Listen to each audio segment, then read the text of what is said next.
श्रीमन्नारायण नारायण नारायण श्रीमन्नारायण नारायण नारायण श्रीमन्नारायण नारायण नारायण।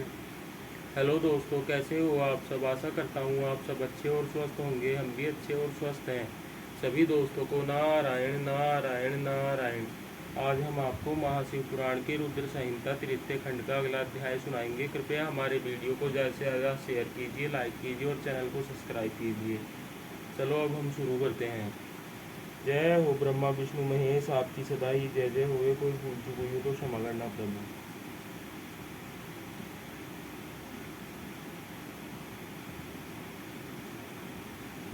ओम नमः शिवाय, ओम नमः शिवाय, ओम नमः शिवाय। जय हो गणेश जी महाराज की जय, शिव जी महाराज की जय, माता पार्वती की जय, नंदी महाराज की जय।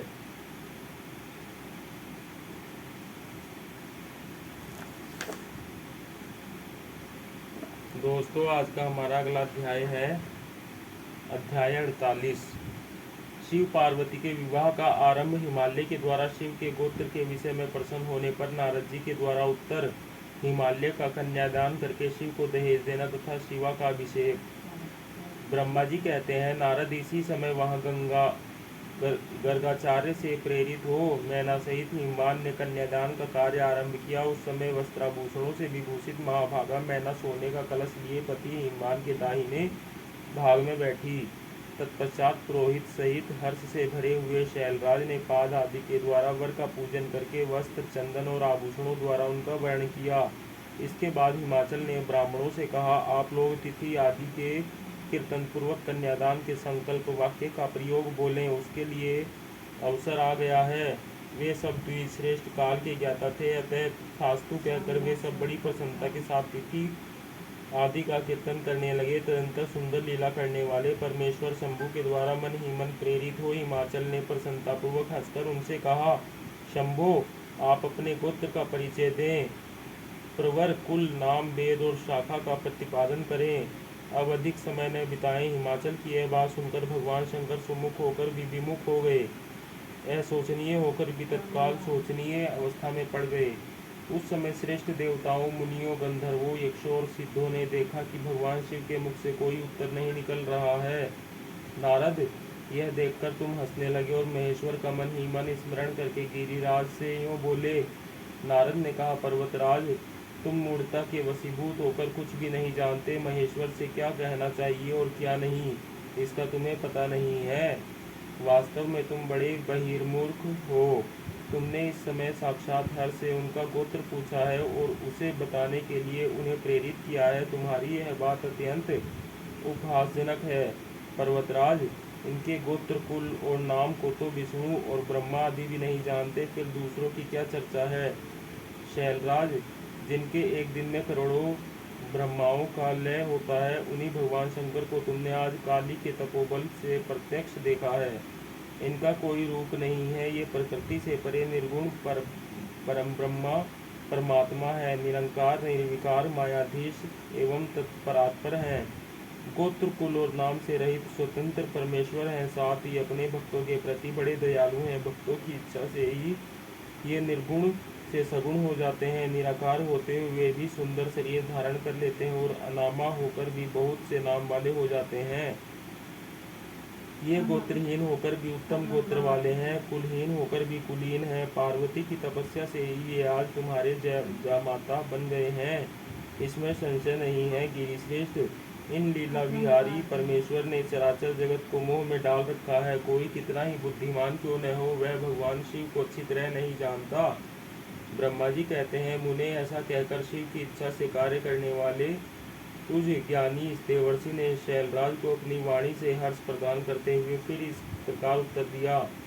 नारद बोले, शिवा को जन्म देने वाले तात महाशैल, मेरी बात सुनो और उसे सुनकर अपनी पुत्री शंकर जी के हाथ में दे दो। लीला पूर्वक रूप धारण करने वाले सगुण महेश्वर का गोत्र और कुल केवल नाद ही है।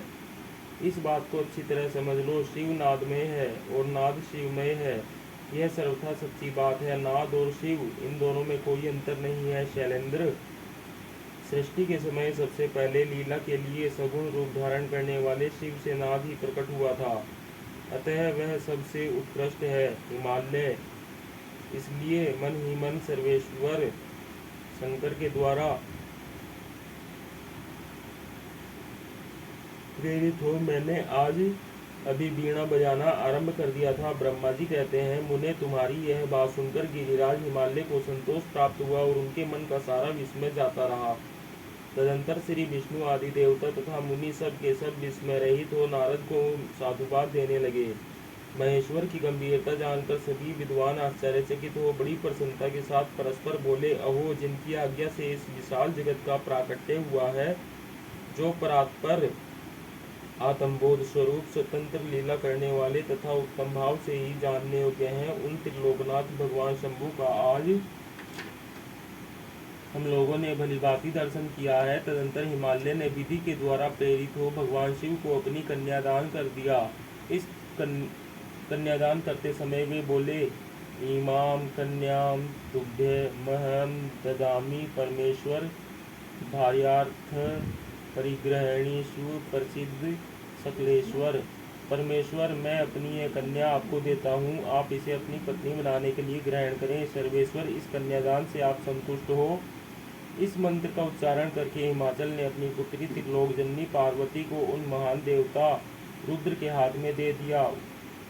इस प्रकार शिवा का हाथ शिव के हाथ में रखकर शैलराज मन ही मन बड़े प्रसन्न हुए। उस समय वे अपने मनोरथ के महासागर को पार कर गए थे। परमेश्वर महादेव जी ने प्रसन्न हो वेद मंत्र के उच्चारण पूर्वक गिरिराज के कर कमल को शीघ्र अपने हाथ में ले लिया। मुने लोकाचार के पालन की आवश्यकता को दिखाते हुए उन भगवान शंकर ने पृथ्वी का स्पर्श करके को अदात इत्यादि रूप से काम संबंधी मंत्र का पाठ किया। उस समय वहाँ सब और महान आनंददायक महोत्सव होने लगा। पृथ्वी पर, अंतरिक्ष में और स्वर्ग में भी जय जयकार का शब्द गूंजने लगा। सब लोग अत्यंत हर्ष से भरकर साधुवाद देने और नमस्कार करने लगे। गंधर्वगण प्रेम पूर्वक गाने लगे और अप्सराएं नृत्य करने लगी। हिमाचल के नगर के लोग भी अपने मन में परम आनंद का अनुभव करने लगे। उस समय महान उत्सव के साथ परम मंगल मनाया जाने लगा। मैं विष्णु, इंद्र, देवगण तथा संपूर्ण मुनि हर्ष से भर गए। हम सबके मुखारविंद प्रसन्नता से खिल उठे। तदंतर शैलराज हिमाचल ने अत्यंत प्रसन्न हो शिव के लिए कन्यादान की यथोचित सांगता प्रदान की। तत्पश्चात उनके बंधुजनों ने भक्तिपूर्वक शिवा का पूजन करके नाना विधि विधान से भगवान शिव को उत्तम द्रव्य समर्पित किया।